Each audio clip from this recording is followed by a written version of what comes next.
you have like to present anything for your jobs? That's what I feel right now. And my hands are just sweating. So don't make too much eye contact with me so I don't get all nervous. Alright, today's message is regarding the family. Because it's Mother's Day in the US tomorrow. And also my uncle performed the sermon about a year ago. And by far, this sermon has stuck with me ever since. Can I get Charles, please?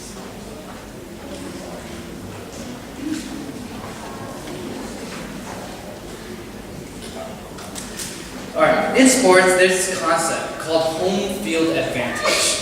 For those who don't know what this is, it's the benefit that the home team is said to gain over the visiting team as a result of playing in familiar facilities and in front of their home crowd. The idea is that when you play in front of your home crowd, in your home stadium, the game is easier for you and more difficult for the opponent. They said it's also so important to win the games at home because the environment away from home is far more difficult. At home, the crowd is on your side. They are cheering for you, rooting for you. You feel more comfortable because even when you make a mistake, the crowd is there to help you get back in the game. So my question for you today is, are you winning at home? Do you feel like you have a home field advantage? In some of our homes, that's not the case. In some ways, we are winning away from home, advancing our careers, acquiring the big houses and luxury cars, obtaining degrees, but we are losing at home. Your wife comes home and never hears any words of appreciation from you. Your husband comes home and the first thing he hears is how he didn't do this or didn't do that.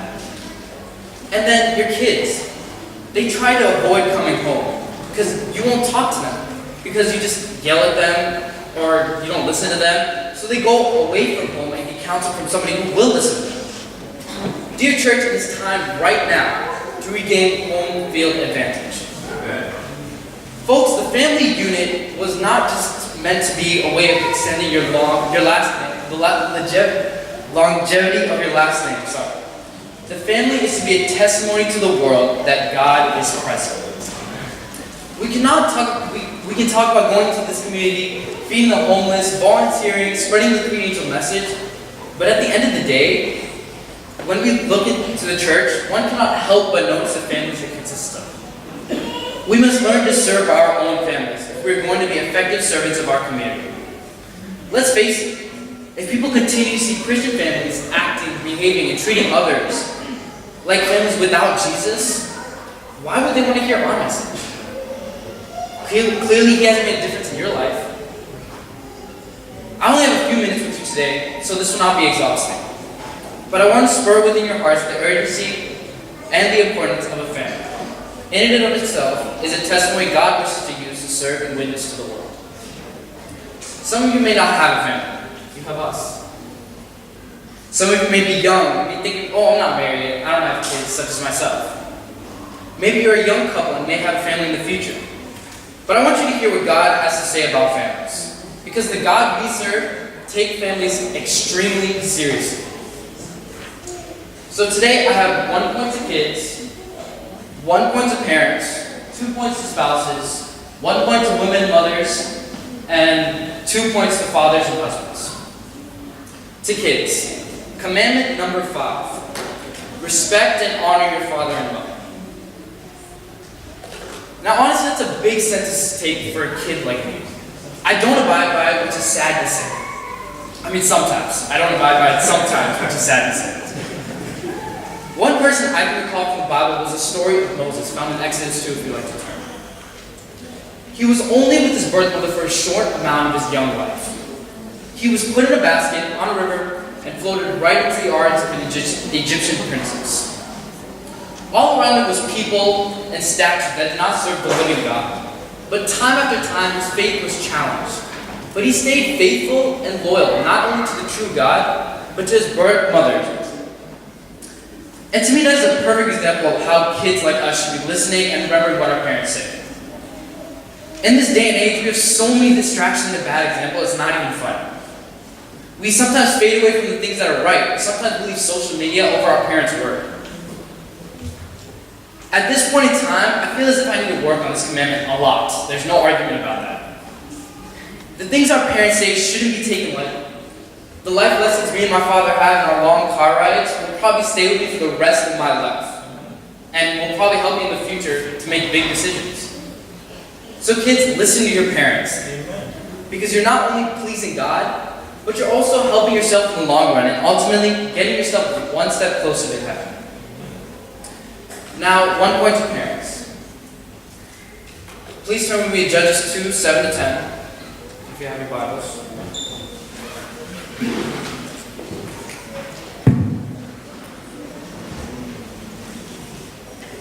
And it says, "The people served the Lord throughout the lifetime of Joshua, and of the elders who outlived him, and who had seen all the great things the Lord has done for Israel." And then verse 10. "After the whole generation had been gathered to their ancestors, another generation grew up who knew neither the Lord nor what he had done for Israel." So the title was to parents, let them know how God has led in your life, your legacy. The next generation has no connection with the miracles and the deliverance God has provided for the forefathers. And what happened next? They became unfaithful. So parents, tell your children about how God has led you.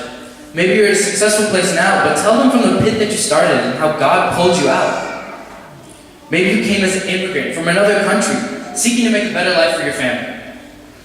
But you started from a place you don't want to talk about. Having a college degree from your home country, but still working at a gas station pumping gas, or cleaning the bathrooms. But God is good. Let them know that although you did hard work, God's hand is the one who pulled you and gave you strength. And do not be ashamed of where you came from, or where you started. Your children must know that God was faithful to you, so they can be faithful to us. So a quick story, my grandfather, he is, I think, 75 now if I'm not mistaken, but he graduated and had a degree in India, where he came from. Then he immigrated to the US, and he had 3 kids there. He worked, and his degree meant nothing in the US. He worked at a gas station pumping gas, and then after that he would run all the way to an accounting firm to work 2 jobs. And his wife, my grandmother, had the night shift at a nursing home. And so he would tell us these stories day after day when we were sitting at McDonald's and having iced tea. And all while taking 3 kids at home, he still had the funds to put them in an Adventist school, which was his main goal. He always wanted his kids to have God around them. And all this because he was faithful and continues to remind his children and grandchildren of the journey God had delivered him through. Now, 40 years later, living in the US, owning his own company, retiring, and has 5 grandchildren to spend with the rest of his life, he continues to bless the less fortunate in India. Every Sunday he goes out with the boarding school kids and he cleans up the streets of India in his local town. And to me that's amazing because I've been in India and people are not nice. No, they don't like talking to people. No, it's not how it works. You mind your own business there, but that's not the point. Now the police officers looked at what he does. And they're like, okay, we'll send 2 officers with you so nobody does anything. And we'll keep these streets clean. So one step at a time, he's helping his community. But he all started when he moved to America with absolutely nothing. And that amazes me because look at where I am. I'm in front of everybody. And if you told me 2 years ago that I would be in Abu Dhabi preaching in front of a congregation, I would not believe you whatsoever. And so the opportunities he gave me I can't thank him enough. Our children grow up in a world now where suicides are on the rise, depression among teens is growing, and a sense of hopelessness surrounds them. Tell them of the hope Jesus Christ gave. Tell them of the everlasting arms that carried you so they may know the same arms He carried them. There is hope that the world does not know and a peace it cannot give. You've experienced it. Tell your children about that experience. Then they too may say, this is the God who I have waited for. Okay, now to spouses. I know it's not my place to talk about wives, spouses, men, and husbands, because I have absolute no experience, okay? I'll give you that. But I feel as if I need to talk about it because young people in the congregation, such as myself, they need to know what God wants us to act like when we grow older and have families of our own. So please turn to me in Genesis 2, 23 to 24.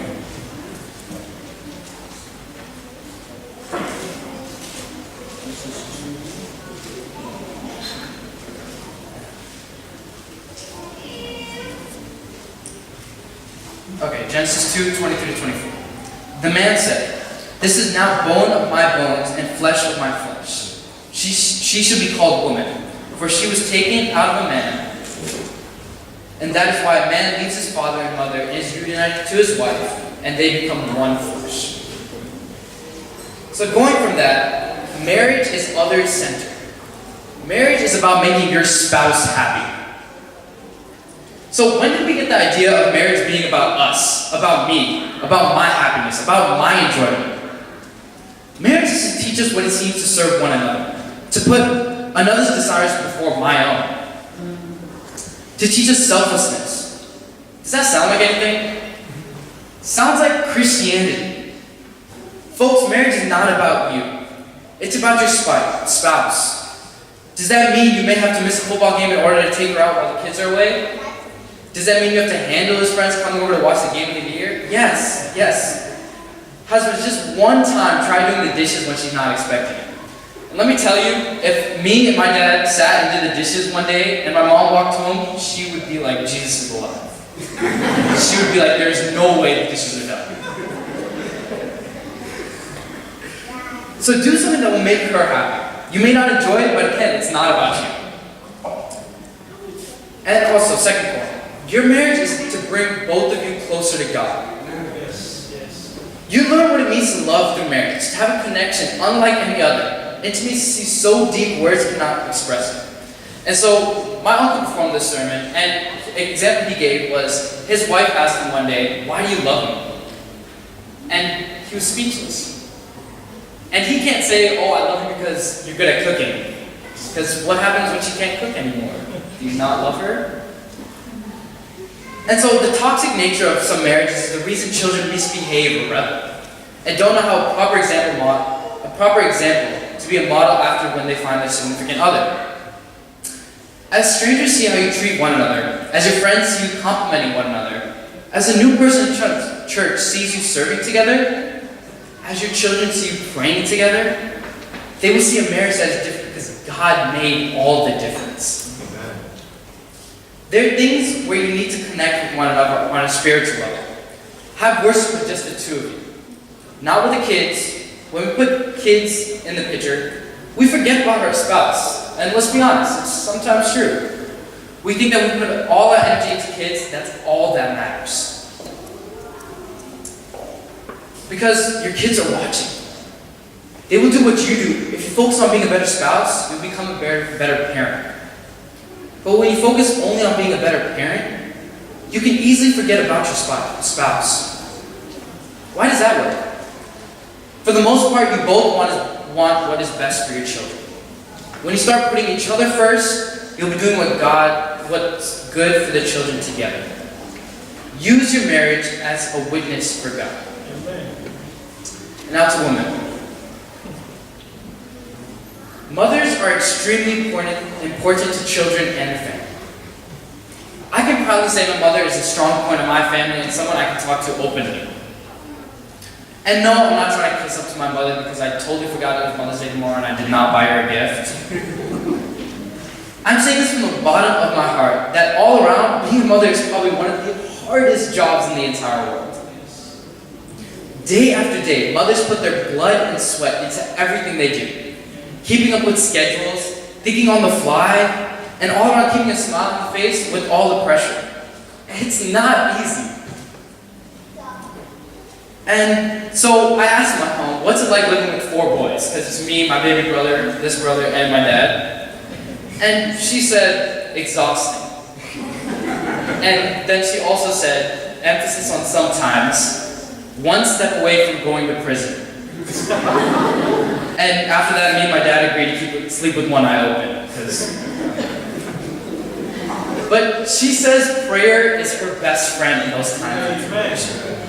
She gets down on her knees and she will just pray. I see her all the time in her room just praying about us. And I need all those prayers as I'm going into adulthood. I'm only 16, but I'm still like getting there. I'm making big decisions in my life. Aaron, he's growing up and a baby brother to influence. She needs all the help she can get. And let's think about one of the most famous mothers in the Bible, Mary, mother of Jesus. She was blessed and had a heavy task of bringing up the Son of God. Now, let's just think about that. How do you do that? Like, what? Just think about how you would raise the person that would die on the cross to save millions of lives. She was also supposed to be a newly wedded wife. So please turn to me with Proverbs 31:10.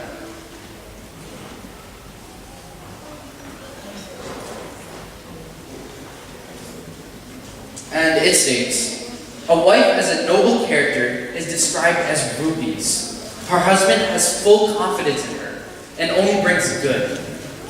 So wives, even though your role as a mother is important, the role of a wife is even more important. You're to be your husband's support, best friend, and lover.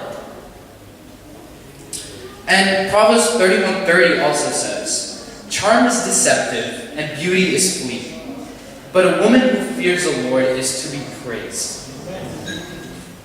So ladies, keep God first, and all things will fall into place. Amen. Now to men.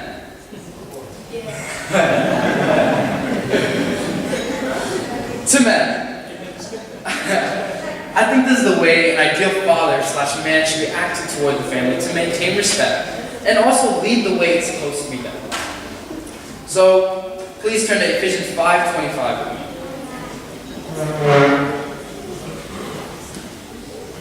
Oh, 5:25, not 2:25, sorry.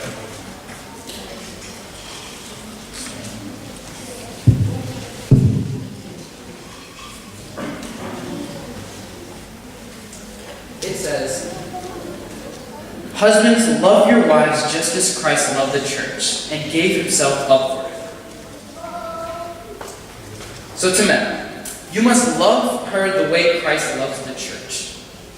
What we fail to understand about this verse, about man being the head of a family, is that not only he is the way that Christ is head of the church, think about this very carefully, men.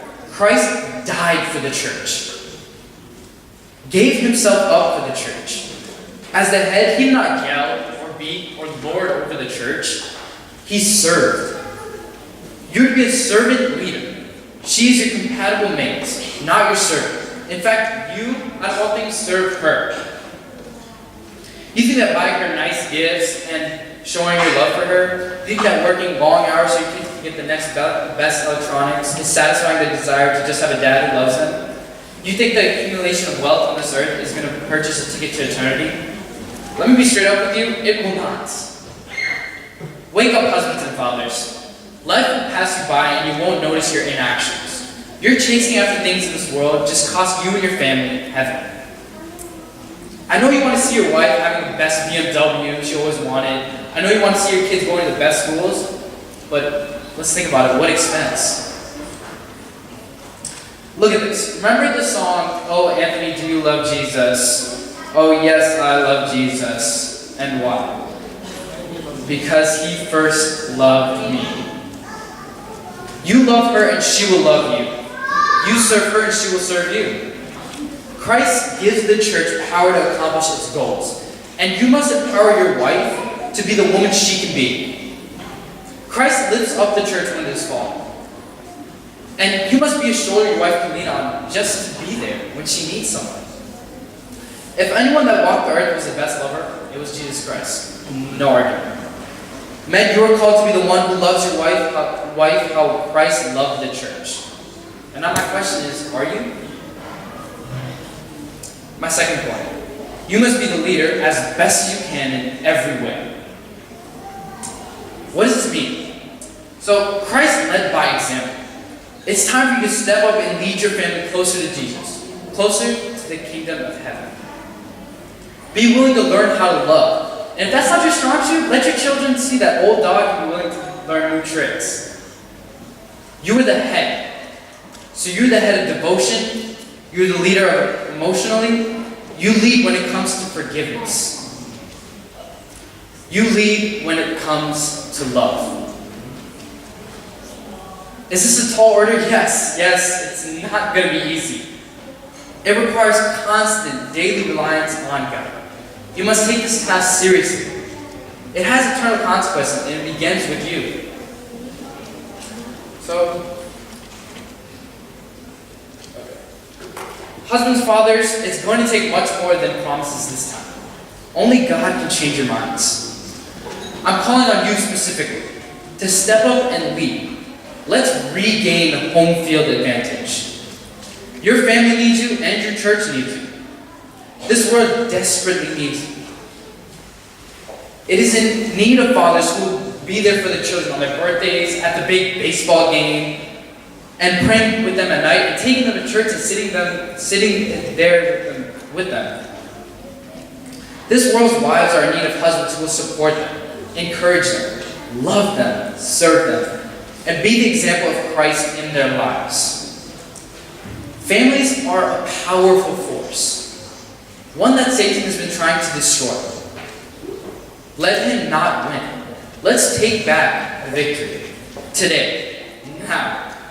Step up, learn to serve your families. Win your families, and we will win this world. We need the Shepherd Divine to lead us. Will you follow him, even in your family and marriage? Do you want to regain home field advantage? Do it. And experience what God actually has in store for your families. Then strap up, because we have a person, a family, a community, and a world to win.